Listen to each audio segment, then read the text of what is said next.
Hello everyone and welcome back to the shop. Today we're going to do a review of the Harbor Freight Bandfile Belt Sander.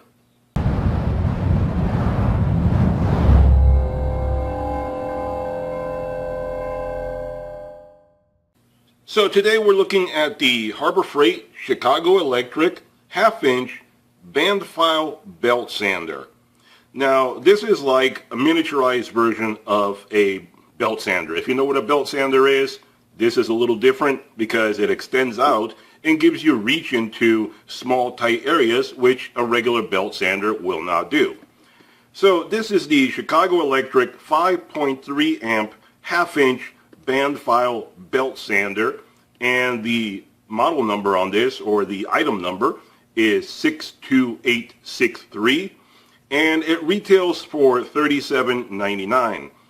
Now, I've never seen any coupons for this. When I bought this, I had to use a 25% off coupon to get it discounted down to around 28 bucks. So with sales tax and everything, I think I paid around $30 for it.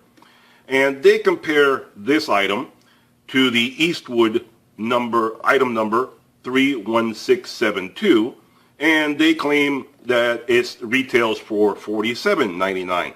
So Harbor Freight is saying that this item is $10 cheaper than the comparable Eastwood item.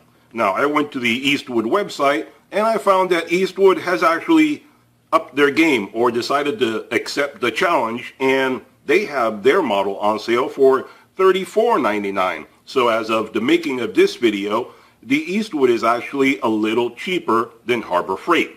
I don't know if that'll change later, but currently that is what the system is like. So Harbor Freight is going to have to step up their game and match their discounted price or drop it even lower. I don't know what the quality difference is between the two, but they are practically identical. Now this spins at 2300 FPM, which stands for feet per minute, and it has a swivel head of 180 degrees, and the sanding area is a half inch by 5 inches, and approximately it weighs 5 pounds. So let's open it up and take a look at it and see more closely what you get. So inside the box you get the unit, you get a handle, you get the instructions, and you get a small Allen wrench. So let's put this aside. The instructions, as always, nobody reads them. We'll put them aside. Take the unit out of the plastic. Now, I've already tested this unit. I've already done a quick run through to see how it works and stuff, and I'll be able to point out a few things that are good and bad about it.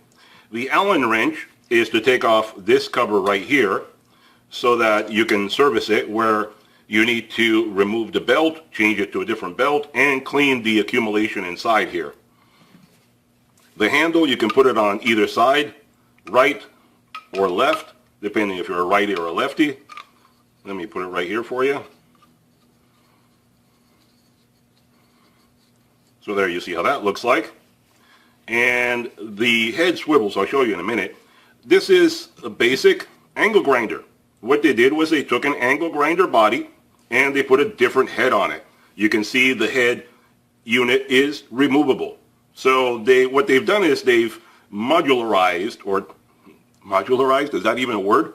But they've turned pretty much any of these angle grinder bodies, and they can adapt them to almost everything with a different head on it. So that's a pretty nifty system, and it keeps costs down. That's why they can do this. So anyway, on the switches here on the side, and it's only a 1-speed unit. Does not have variable speeds on the back, on the side, anywhere. 1 speed only. Now, the head here does swivel. As you saw, when it comes packaged, it comes back like that, which makes it convenient to get it to tight spaces if you don't have, if you have a weird angle, whatever the case may be.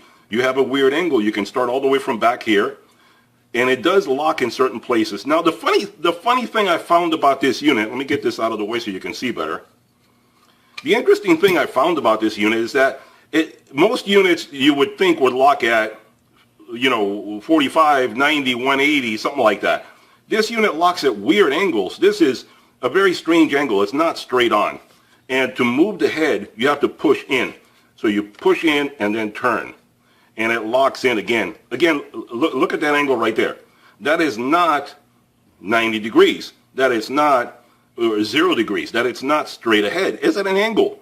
That's like a couple degrees off to the side, which I don't know if taking this apart, you may be able to move the gears inside. I haven't done it because you can move it. I mean, that's just where it locks. But all you do is unlock it and move it, and then you can lock it in place with this knob right here. This is for locking it. This is for when you take it apart to be able to lock the head so you can, work it inside and remove it. That's what this is for. It's like your basic angle grinder to remove the pads you put on it. That's the same basic function. This is to lock the head, whatever position you put it in, you lock it so it stays there. This is to adjust the tracking right here. Like a basic belt sander, the tracking will move in and out, and you don't want the belt flying off of there, so you have to fine tune it and adjust the tracking with this. And this is to loosen it. When you need to remove the belt, you loosen it by moving this one way or the other. It doesn't matter. Either way. That's how you remove the belt. You flick it all the way to the end. Flick it all the way to the end. It stays there. And then you take the belt off, put a new one on. You're good to go. Now, put the handle over there. So it's good for getting into really tight spaces. The good thing about this is not a unit you're going to use all the time. Let me put it that way. Right off the bat, you're not going to use this all the time. It's a specialty item.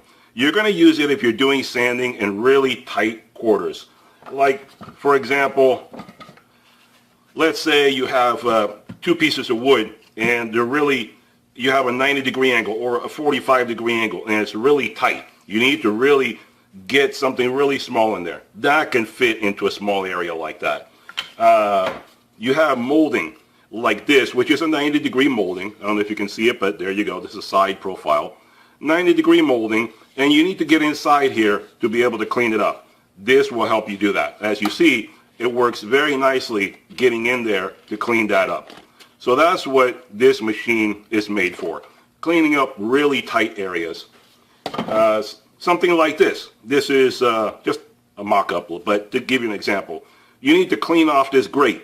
Well, it'll fit in there tight, but it'll fit in there, and you can clean that up. Where you can't do that with a regular sander, you'd probably have to do this by hand. But being able to use this, you can just zip it off and get it done in no time. So that's what this machine is for. It is not exactly a cheapy item that you would just get on a whim. I would say if you do a lot of carpentry, automotive work, all sorts of things where you're constantly having to scrape off rust and minerals and paint and so forth, then it's a good item because it'll help you get into really tight areas. So it's good for something like that. Let me adjust that back in there.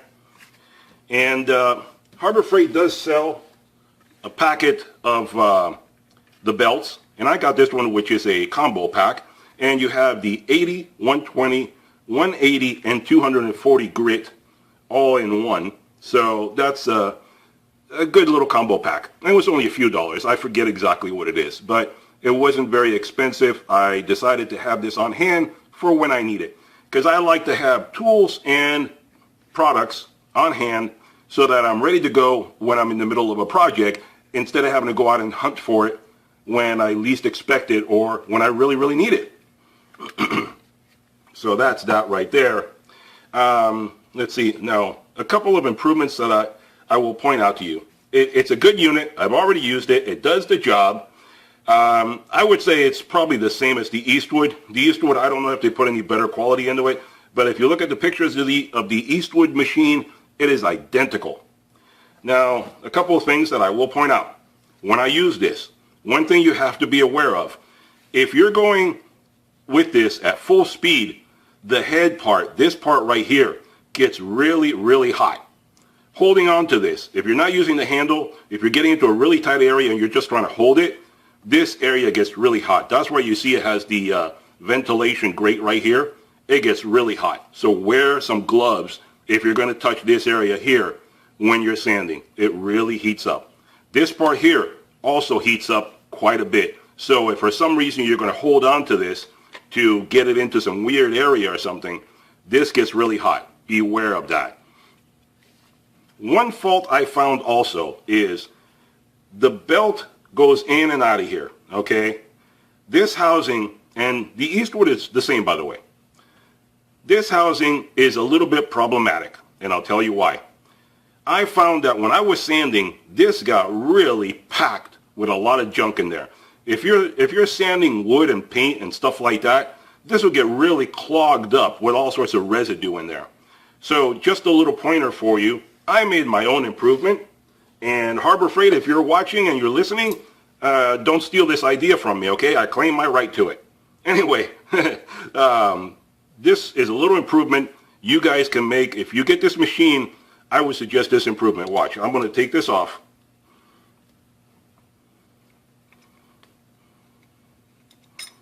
And this comes right off. I would hang on to it. Do not get rid of it. And you see you have an adjuster in here, like a shock absorber, which pushes out on this, and then the head inside here. And what I did was I got a washer, and you cut it off on the sides so that it's flat, so it stays there. You don't want it spinning around. And what you do is you put the washer in here, put the screw back in there. Hold on a second. Okay, put this back in place.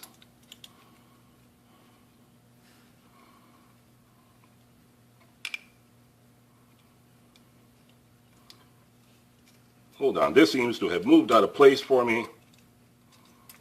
So I'm crunching down on that. Let's undo this cord and I'll show you something real quick. I'll turn it on for you.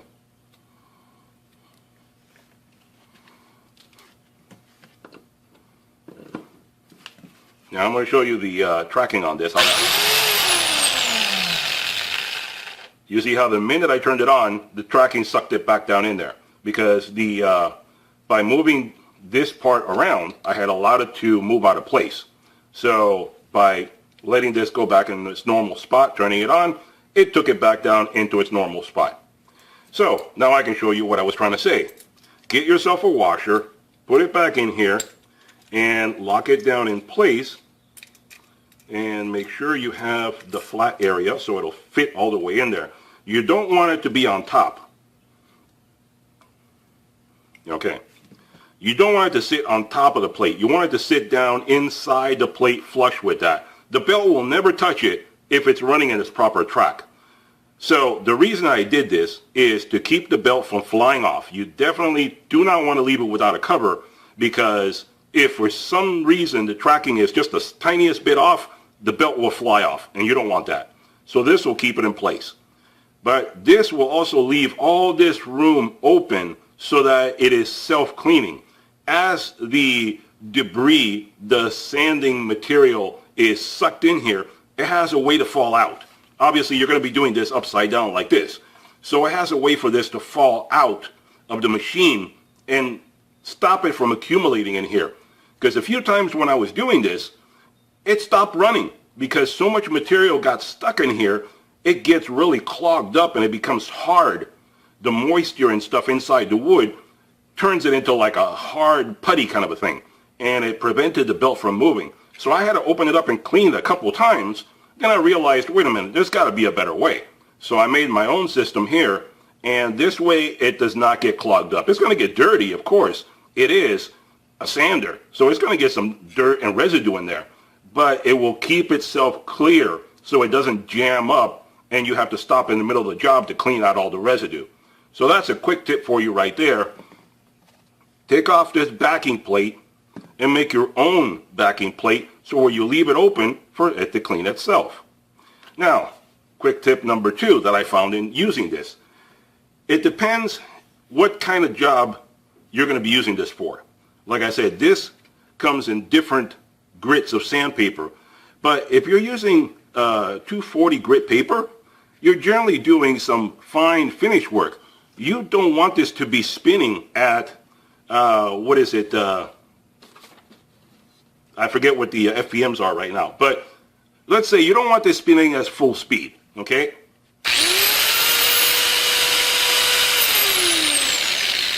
That is way too fast for finish work. you're going to be burning into whatever wood you're doing.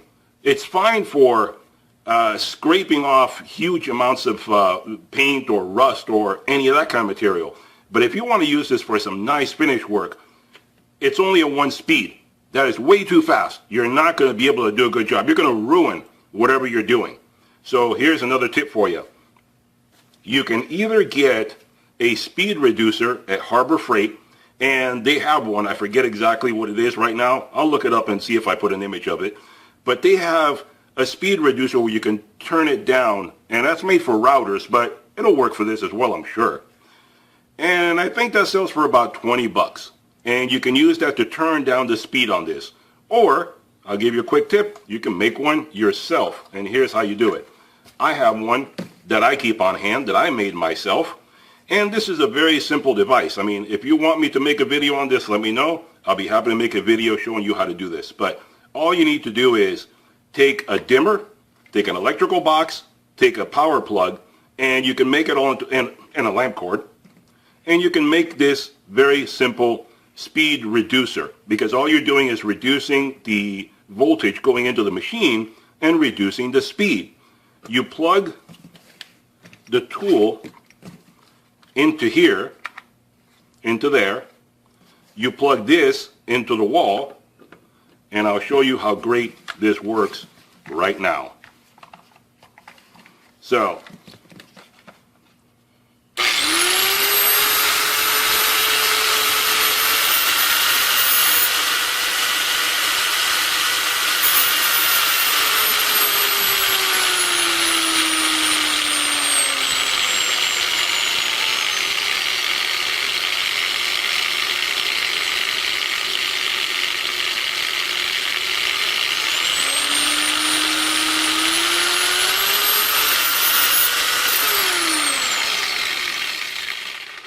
So as you see, with the dimmer, you can give yourself a very granular or very graduated control over the speed. And it's an off switch. You can turn it on or off by flicking it on this one. I'll show you that too.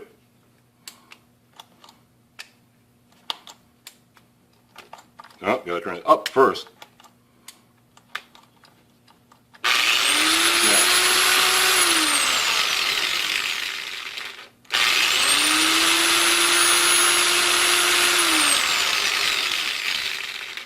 So there you go.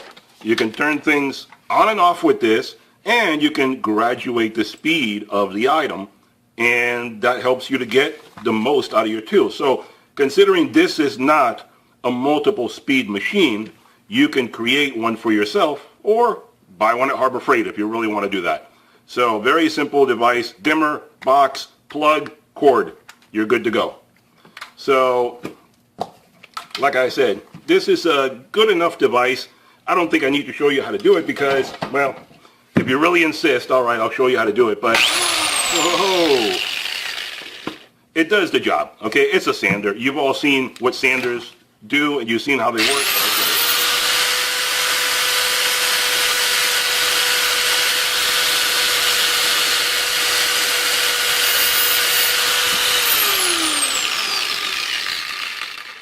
Lock it in place.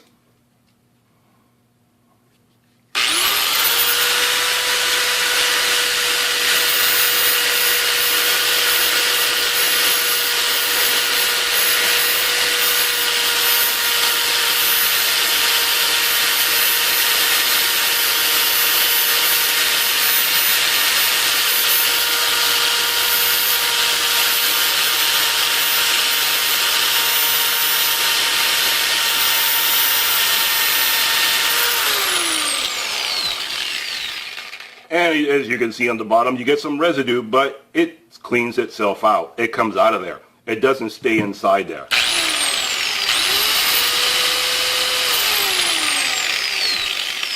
So instead of getting a huge buildup in there, it comes out. And you can see on here how that did a good job in sanding the wood off, and you can see how I made a track in there of the sander. So it does its job. It works for what it's supposed to do. It does its job. For $37, $40, I think it's a little high. I don't think it should be that expensive. That's just me. That's why I waited until I had a 25% off coupon. I suggest you do the same. Unless you really need this right now to do a project or finish a project, then go right ahead and get it. But it's a good enough machine, either this one or the Eastwood, because they are both at the same price currently. This may change later as you view the video down the road. So at the time I got this, Eastwood was more. Now it's less. Things change all the time.